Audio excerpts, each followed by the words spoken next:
Thanks for coming to the video. For this video, we're going to be going over the Sword of Darkness and the Sword of Light from the Elden Ring DLC. These weapons are straight swords that are the exact same, the only difference is the Ash of War. They have low scaling in strength, dex, and faith, with a slight edge in strength. The damage type is physical and holy. First we'll go over the Sword of Light. The Ash of War and the Sword of Light fires a bunch of beams while also raising your own holy attack. This demonstration is showing Miquella's Light on base damage, and then showing the damage with all of my buffs on, followed by the damage with the buffs and the Sword of Light's buff. This one is with all the talismans, Golden Vow, and the Physic. Now we're going to put the Sword of Light buff on top of that.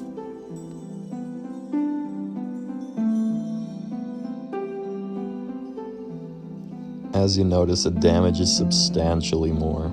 The cool thing is that you don't actually have to make contact using the Ash of War to gain the buff from it.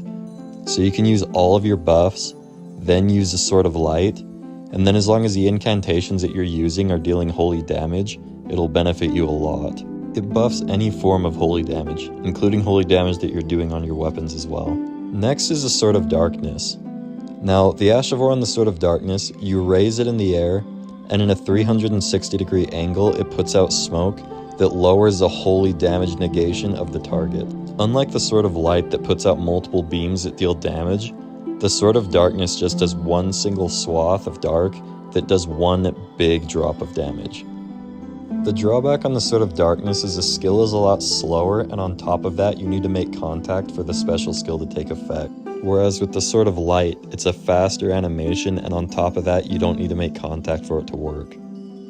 The skills of the swords actually stack, so if you use the Sword of Darkness first, and then follow it up by the Sword of Light, they will take more holy damage, as well as you doing more holy damage.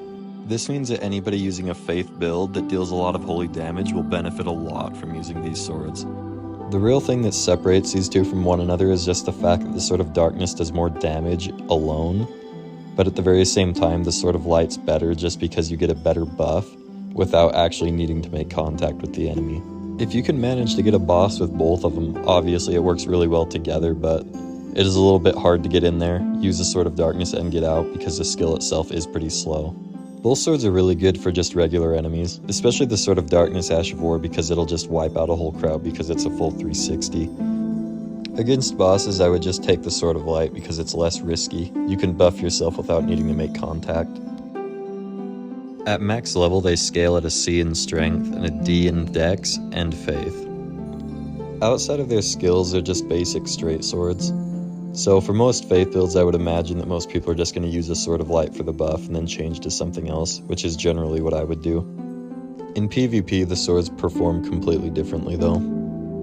The Sword of Darkness is a really bad option for PvP because the Ash of War is just really slow. You're a sitting duck for the whole thing, and it's pretty easy to tell right where the darkness comes from and where it's going to go, meaning most people that know what to do are going to interrupt you before you finish it and they're not going to get hit by it either.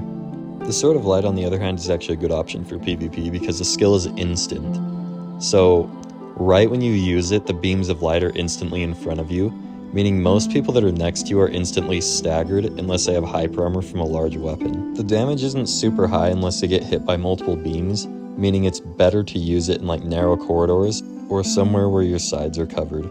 Because the animation is the same as the Sword of Darkness, meaning you're completely stationary for the full cast of the Ash of War. Both swords are really important for any faith build, specifically the Sword of Light. The biggest drawback again on the Darkness is the fact that you have to make contact.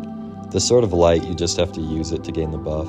Overall, both swords are really cool, and the skills on both are really cool, although I think the Sword of Darkness is a little bit cooler, but it's a little bit harder to use. Leave a comment on which one you guys like more out of the two, because personally I really like them both, but again, the Sword of Light's a little bit better to use. I think it's a little more practical. But thank you guys for watching. Like, comment, and subscribe.